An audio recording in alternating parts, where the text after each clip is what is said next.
మీ దగ్గర నుంచి క్లారిటీ కావాలి. బికాజ్ మీరు అక్కడ అధికార ప్రతినిధి కావచ్చు, మీరు ఉపాధ్యక్షులు కావచ్చు, అక్కడ మొత్తం రాష్ట్ర అధ్యక్షురాలకు సంబంధించిన వ్యవహారాలు, పార్టీ వ్యవహారాలు అఫీషియల్ బయట కమ్యూనికేట్ చేసే వ్యక్తిగా ఒకటి చెప్పండి. మీడియా ఇన్ఛార్జ్ ఒక విషయం పెద్ద ఎత్తున చర్చ జరుగుతుంది. అవునా కాదో తెలియదు, నా గాలిలో ఉన్న వార్త నేను చెప్తున్నాను.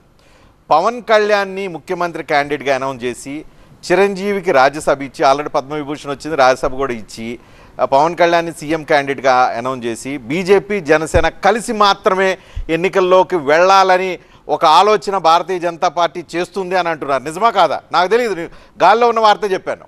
అవునా కాదా? మీ దగ్గర నుంచి క్లారిటీ అడుగుతున్నా. మీరు అసలు అదిగా సార్, కొత్త వార్త ఏమో సార్. ఇంతకు ముందు మేము ఇద్దరు కలిసే పనిచేస్తుండే 5 సంవత్సరాల నుంచి. ఇవాళ కొత్తగా పొత్తు అయింది ఏమి లేదు కదా. మేము కొత్తగా పొత్తు అయ్యి పవన్ కళ్యాణ్ ముఖ్యమంత్రి క్యాండిడేట్ అనౌన్స్ చేసి చిరంజీవిని భారతీయ జనతా పార్టీ నుంచి క్యాంపెయిన్ లో దించి ఏదో భారతీయ జనతా పార్టీ జనసేన కూటమి వీళ్ళిద్దరే తెలుగుదేశం లేకుండా గట్టిగా వెళ్ళాలని ఏదో సీరియస్ ఢిల్లీలో చర్చల మీద చర్చలు జరుగుతున్నాయి అంటే నిజమేనా సార్? చిరంజీవి గారికి వెంకయ్యనాయుడు గారు ఇవ్వటం అనేది వాళ్ళకి యోగ్యత ఉంది, చక్కగా ఇచ్చారు. అట్లా చాలామంది సినిమా యాక్టర్లకు ఇచ్చారు, రచయితలకు ఇచ్చారు. దీంట్లో పొలిటికల్గా కాకుండా మాకు ఎవరికైతే యోగ్యత ఉందో, అర్హత ఉందో వాళ్ళకి ఇచ్చారు. అలాగే ఇవాళ పవన్ కళ్యాణ్ గారు కానీ మా వైపు నుంచి కానీ ఎక్కడ ఎటువంటి డిస్ప్యూట్ కానీ కమ్యూనికేషన్ గ్యాప్ లేదు. కాకపోతే ఏంటంటే మధ్యలో ధర్మశ్రీ లాంటి వారు ఏదో మాట్లాడుతుంటారు. ఇవాళ నేను ఒకటే అడుగుతున్నా ధర్మశ్రీ గారు, ప్రిన్సిపల్ గా తెలుగుదేశంతో ఆల్రెడీ తెలుగుదేశం 2 టికెట్లు అనౌన్స్ చేసిందని పవన్ కళ్యాణ్ 2 టికెట్లు అనౌన్స్ చేసుకుంటూ వాళ్ళు పొత్తు ధర్మాన్ని, అధర్మమో సరైన ధర్మం ఏదో ఒక ధర్మంతో వాళ్ళు అనౌన్స్ చేసుకుంటూ వెళ్ళిపోతున్నారు. నువ్వు 2 చేస్తే నేను 2 చేస్తా, నువ్వు 3 చేస్తే నేను 3 చేస్తా, అలా పద్ధతులు వెళ్తున్నారు. అసలు బీజేపీ అక్కడ ఉందా లేదా, కలుస్తుందా లేదా, ముగ్గురు కలుస్తారా, 2 కలుస్తారా, ఒక్కళ్ళు వెళ్తారా, ఏం క్లారిటీ లేదు. ఎన్నికలు షెడ్యూల్కి రెడీ అవుతుంది.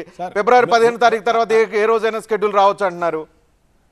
15-20 రోజులు టైం ఉంది. అవును, ఎప్పుడు తెలుస్తారు మీరు? సంక్రాంతి అన్నారు, సంక్రాంతి పోయింది. అది కాదు సార్, వాళ్ళు సిద్ధం పోస్టర్లు వేసుకున్నారు, ఇంకోళ్ళు యుద్ధం పోస్టర్లు వేస్తున్నారు. ఈ నెల మరి వాళ్ళు సిద్ధం అంటే మరి ఆటోమేటిక్ జనసేన సిద్ధం అవ్వాలి కదా. మా తరఫునే వాళ్ళు సిద్ధం అంటున్నారు దేనికైనా సరే.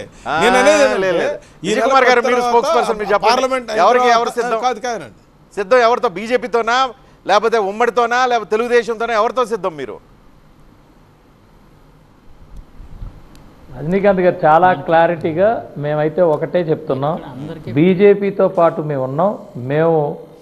మేము మోడీ గారి నాయకత్వాన్ని మేము ఎప్పుడు సపోర్ట్ చేస్తున్నాం, ఇది క్లారిటీ. మరి టీడీపీ మేము కోరుకుంటున్నాం. పవన్ కళ్యాణ్ ప్రకటించింది ఏంటి? మేము ప్రకటించారుగా, చెప్పారుగా, తర్వాత కూడా చెప్పారు కదా.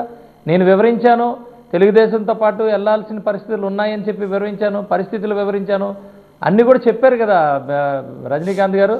మీరు అనుకునే యుద్ధంలో తెలుగుదేశంతో వెళ్తారా, బీజేపీతో వెళ్తారా, ముగ్గురు కలిసి వెళ్తారా, ఇద్దరితోనే వెళ్తారా? ఆ ఇద్దరైతే ఎవరు? బీజేపీ జనసేన లేకపోతే జనసేన తెలుగుదేశమా? ఏది? ఏ యుద్ధంతో మీరు వెళ్తున్నారు? ఎలాంటి యుద్ధం? ఎవరితో కలిసి యుద్ధం చేయబోతున్నారు? ముగ్గురే కాదు, ఇంకో ముగ్గురుతో కూడా కలిసి వెళ్ళాలని అక్కడ అంతమంది లేరు. ఉన్నాం, ఎవరితోనన్నా కలిసి వెళ్తాం. ఆంధ్రప్రదేశ్ లో అంతమంది లేరు. మీరండి, మీరు పెట్టండి పార్టీ, మీతో కూడా కలిసి వెళ్తాం. కాదు సార్, మీరు పెట్టండి పార్టీ, మీతో కూడా కలిసి వెళ్తాం. రజనీకాంత్ గారు, మా పద్ధతి మేము చాలా క్లారిటీగా చెప్పాం. మేము చాలా క్లారిటీగా చెప్పాం రజనీకాంత్ గారు. 100% అపోజిషన్ పార్టీస్ అన్నీ ఏకమవ్వాలనేది చెప్తున్నాం. ఎందుకంటున్నానంటే ఇప్పుడే మా అన్న ప్రాసలాగా మాట్లాడారు. నేను అంటుంది ఒకటే, సిద్ధం అని వదిలేసి ఆయనే ఇప్పుడు చాలా చెప్పాడు. ఈయన చెప్పిన దానికి, పక్క వాళ్ళు చెప్పిన దానికి, అదే వైఎస్ఆర్సీపీ పార్టీ వాళ్ళు చెప్పిన దానికి తేడా. ఎందుకంటే సిద్ధం మాత్రమే, అందు మీద ఒక జగన్మోహన్ రెడ్డి మాత్రమే, ఇంకెవరు లేరు. అది గుర్తుపెట్టుకోవాలి మా అన్న. ప్రాస ఇదైపోదు. నేను అంటుంది ఏంటంటే, మీరు సిద్ధం అనే రాతలే మీ చేతలైతే ప్రజల తలరాతలు గోతుల. బాగుందా ప్రాస? అది నేను ప్రాసలు చెప్పగలను. ఈరోజు ప్రజల తలరాతలు గోతులైతే మీ చేతలు ఎక్కడున్నాయి అన్నగారు? అది గుర్తుపెట్టుకోండి. ఎజెండా లేదు, జెండా లేదు.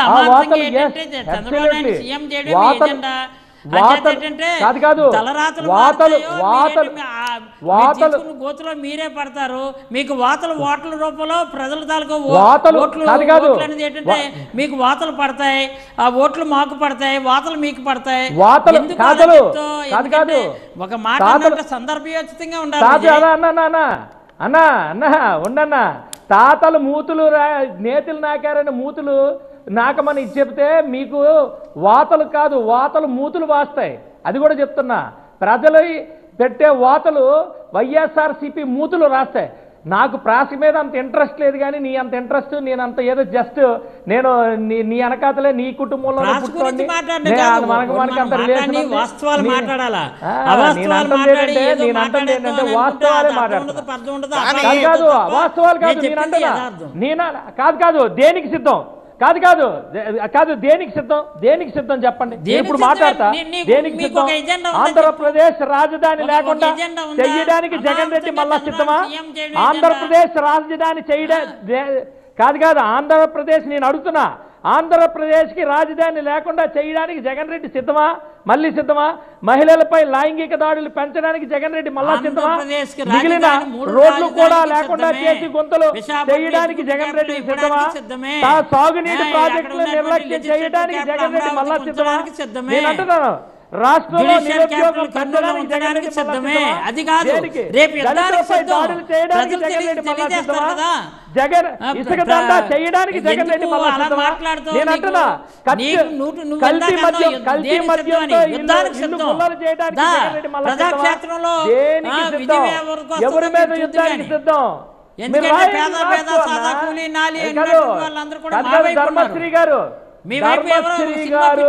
ధర్మశ్రీ గారు చోడవరం రైతుల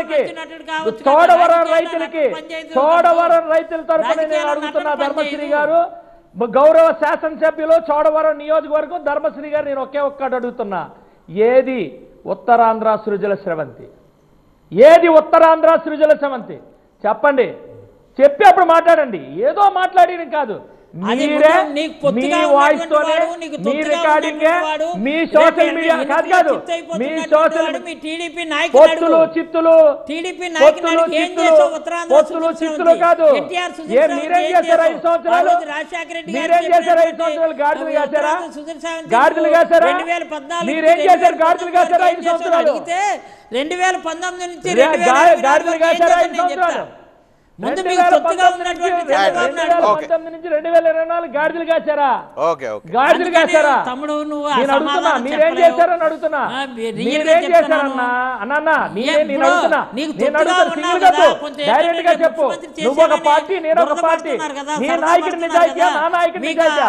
నువ్వు అలా కాదు, పవన్ కళ్యాణ్ అది కాదు, దురద కాదు, నువ్వు నాది దురద కాదు, నీ దురద బురద మీద నువ్వు నా దురద కాదు, నీ దురద రేపు బురదలో దొరిలినా కూడా నీకు తీరని దురద. అది నీకు బాగా తెలుసు. నీ దురద బురదలో మురిగినా కూడా నీకు దురద తీరదు. నువ్వు చూసుకో తర్వాత నువ్వు.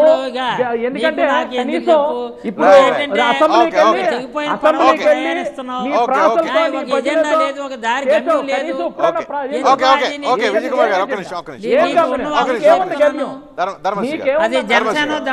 మారిపోయింది. జనసేన అయితే జనసేన లే భజన సేన. ఇది నిజమే కదా, చంద్రబాబు నాయుడు తాళం కొడుతుంది కదా.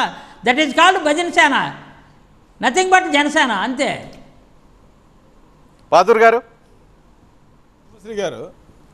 కాదు, ధర్మశ్రీ గారు అందుకనే మీ నోట్లోంచి వచ్చేవన్నీ కూడా ధనాలు భజనలు ఎంతసేపు ఇవే ప్యాకేజీలు, లేకపోతే జైళ్ళు. నాకోసం ఉన్నా పాపం మా పాదూర్ గారు. అది కాదు నేను అనేది ఏంటంటే, ధర్మశ్రీ గారు 4 క్వశ్చన్లు వేస్తే అడిగి ఆన్సర్ చెప్పండి సార్. మీరు సిద్ధం అన్నారు, మీ పార్టీలో నుంచి 14 మంది ఎమ్మెల్యేలు బయటికి వెళ్ళారు, 4 ఎంపీలు వెళ్ళారు, 4 ఎమ్మెల్సీలు వెళ్ళారు, చైర్మన్లు 6 వెళ్ళారు. ఇవి కాక మీరు ఇవాళ రేపు ఎలక్షన్కి వెళ్ళబోయే ముందు ఇవాళ ఇల్లంతా నేను మీకు అర్థం కాలా? ఆయన పవర్లో ఉన్నారు, ఈ స్టేట్లో మేమంతా సిద్ధంగా ఉన్నారు. దేనికి సిద్ధంగా ఉన్నారు నేను అడుగుతుంది. మేము అపోజిషన్లో ఉన్నాం, మేము వస్తాం అనేది మాకు నమ్మకం ఉంటుంది. కొండ ఎక్కడం చాలా ఈజీ అండి, అక్కడి నుంచి పడతాం చాలా జర్రం జారితే కింద లోయలో పడతామే. మేము ఎక్కేవాళ్ళం చాలా ప్లాన్గా ఎక్కుతాం కొండ ఎక్కేటప్పుడు. అందుకే అధికారులు ఎలా చేజిక్కించుకోవాలో మా ప్లాన్ మాకు ఉండదు. వాళ్ళు అక్కడ అహంకారపూరితో 5 సంవత్సరాలు చేసిన మిస్టేక్స్ ఒక్కసారి కింద పడతారు. నేను ఇవాళ ఇంటి పోరుంది వాళ్ళ షర్మిల గారు, వాళ్ళకి సమాధానం చెప్పానండి. ఇప్పుడు వెళ్ళిపోయి ఎమ్మెల్యేలకు సమాధానం చెప్పానండి. అదేవిధంగా మా సోదరుడు అడిగినట్టుగా ఒక 5-6 క్వశ్చన్లు వేశారు. ఒక కంప్లీట్ చేయనండి. నన్ను ఇంకొక క్వశ్చన్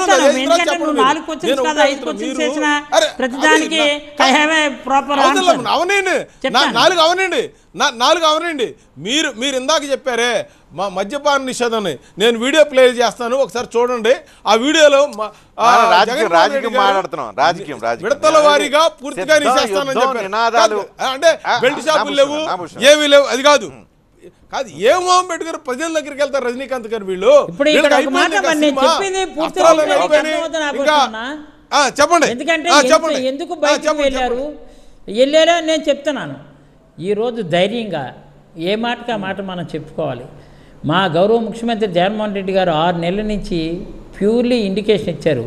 సామాజిక పరిస్థితులు బట్టి, ఆయా అక్కడ ఉన్న సమీకరణలు బట్టి, మీ పెర్ఫార్మెన్స్ని పెట్టి, కొన్ని సీట్లు మీ పెర్ఫార్మెన్స్ నేను అనుకున్నటువంటి గ్రాఫ్ బాగోకపోతే మార్పు చేస్తా, కానీ మార్పు చేసిన తర్వాత మిమ్మల్ని ఏ ఒక్కరిని నేను విడిచిపెట్టను. మిమ్మల్ని మీకు ఉన్నటువంటి స్థానంలో ఎవరినైనా ఒకళ్ళు అకామిడేట్ చేసినా మిమ్మల్ని ఇంకా అంతకన్నా ఉన్నత స్థాయిలో స్థానంలో ఉంచుతానని ఆ రోజే చెప్పారు. ఈరోజు దానికి బెస్ట్ ఎగ్జాంపుల్ ఒకటే, ఇక్కడ ఉన్న పైకిరాపేట బాబురావు గారు నిజంగా అక్కడ ఉన్నటువంటిది మార్పు చేయాలని అనుకున్నారు, సామాజిక పరిస్థితులు పెట్టి, అక్కడ ఉన్నటువంటి సిచ్యువేషన్ పెట్టి. సో వెంటనే రాజ్యసభ ఇచ్చారు, ఒక ఉన్నతమైనటువంటి స్థానానికి రాజ్యసభ సీట్ కేటాయించారు. చెప్తున్నాను అట్లా ఏంటంటే ఎవరో ఒకళ్ళిద్దరూ స్వార్థపరులు, అమ్మో మనకి ఇస్తారో లేదో, రేపు ఎమ్మెల్సీ ఇస్తారో లేదో, లేదా ఏంటంటే రేపు కార్పొరేషన్ చైర్మన్ స్టేట్ లెవెల్లో ఎంతకన్నా అప్గ్రేడేట్ చేసినటువంటిది ఇస్తారో లేదో చూద్దాంలే అని చెప్పేసి కొంతమంది ఒకళ్ళిద్దరూ స్వార్థపరులు ఉంటారు. ఉండిపోతే అలాంటి వాళ్ళు మా దగ్గర పనికి రాలేని వాళ్ళు అందరూ కూడా ఈరోజు తెలుగుదేశం వాళ్ళు, జనసేన వాళ్ళు రెండు గేట్లు తెరిచే ఉన్నాయని నేను చంద్రబాబు నాయుడు అంటుంటే, అంటే వాళ్ళకి క్యాండిడేట్లు లేక కదా.